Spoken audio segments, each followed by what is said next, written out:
అమరావతికి railway line కోసం భూసేకరణపై రైతులు అభ్యంతరం చెప్తున్నారండి. మేము భూసేకరణకి ఒప్పుకోం, భూ సమీకరణకి ఒప్పుకుంటాం. మీరు మొట్టమొదటిసారిగా అమరావతి రైతులకి అయితే ఏ ప్యాకేజీ ఇచ్చారో ఆ ప్యాకేజీ మాకు ఇస్తే మేము ఎలాంటి అభ్యంతరాలు చెప్పమని చెప్పి మెలికి పెడతా ఉన్నారు. ఆ విషయాలు ఇప్పుడు మనం తెలుసుకుందాం. ఆంధ్రప్రదేశ్ రాజధాని అమరావతికి కొత్త రైల్వే లైన్ నిర్మాణానికి కేంద్ర ప్రభుత్వం ఎప్పుడో గ్రీన్ సిగ్నల్ ఇచ్చేసింది. ఇప్పుడు భూముల విషయంలో కీలక మలుపు తిరిగిందండి. రైల్వే శాఖ ప్రణాళిక ప్రకారం ఇరుబాల నుంచి నంబూరు వరకు అమరావతి మీదుగా 56 కిలోమీటర్ల మేర పొడవైన రైల్వే లైన్ వేయనున్నారు. అయితే ఈ ప్రాజెక్టుకు అవసరమైన భూముల విషయంలో గుంటూరు, పల్నాడు జిల్లా రైతులు భూసేకరణకు బదులుగా భూ సమీకరణ చేయాలని గట్టిగా డిమాండ్ చేస్తూ ఉన్నారు. ఈ రైల్వే లైను నిర్మాణానికి తొలుత రైల్వే అధికారులు భూసేకరణ ప్రక్రియకి సిద్ధమైతే క్షేత్రస్థాయిలో రైతులు తీవ్రంగా వ్యతిరేకం ఎదురవడంతో పరిస్థితి మారిపోయింది.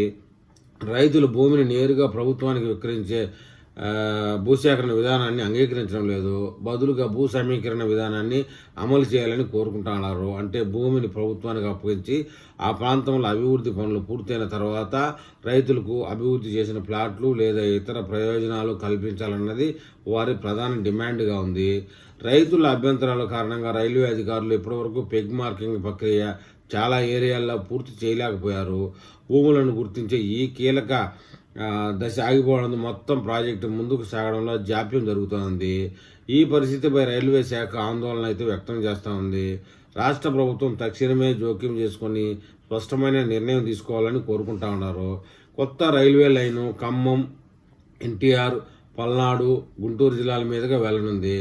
ఖమ్మం జిల్లాలో ఇరుబాలెం నుంచి ప్రారంభమై ఎన్టీఆర్ జిల్లా వీరులపాడు, కంచికిచెర్ల, ఇబ్రహీంపట్నం మీదుగా సాగుతుంది. అనంతరం పల్నాడు జిల్లా అమరావతి మండలం, గుంటూరు జిల్లా తుళ్లూరు, తాడికొండ, పెద్దకాకాని మండలాల మీదుగా నంబూరు వరకు చేరేలా ప్రణాళిక అయితే రూపొందించారు. అయితే ముఖ్యంగా గుంటూరు, పల్నాడు జిల్లాల్లోనే కొన్ని గ్రామాల రైతులు భూసేకరణకు ఒప్పుకోవడం లేదు. రాజధాని అమరావతి కోసం గతంలో చేపట్టిన భూ సమీకరణ విధానాన్ని ఈ రైల్వే లైన్కు వర్తింపు చేయాలని రైతులు చూస్తూ ఉన్నారు.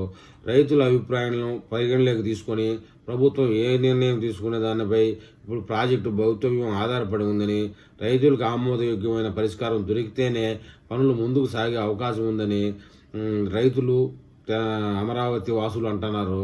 మరి చూడాలి ముందు ముందు ఈ రైల్వే పనులు ఎంత త్వరితగతిన రాష్ట్ర ప్రభుత్వం ఈ సమస్యను తీరిస్తే అంత త్వరితగతిన ఈ రైల్వే పనులు జరుగుతాయని ఆశిస్తూ ఉన్నారు. మరి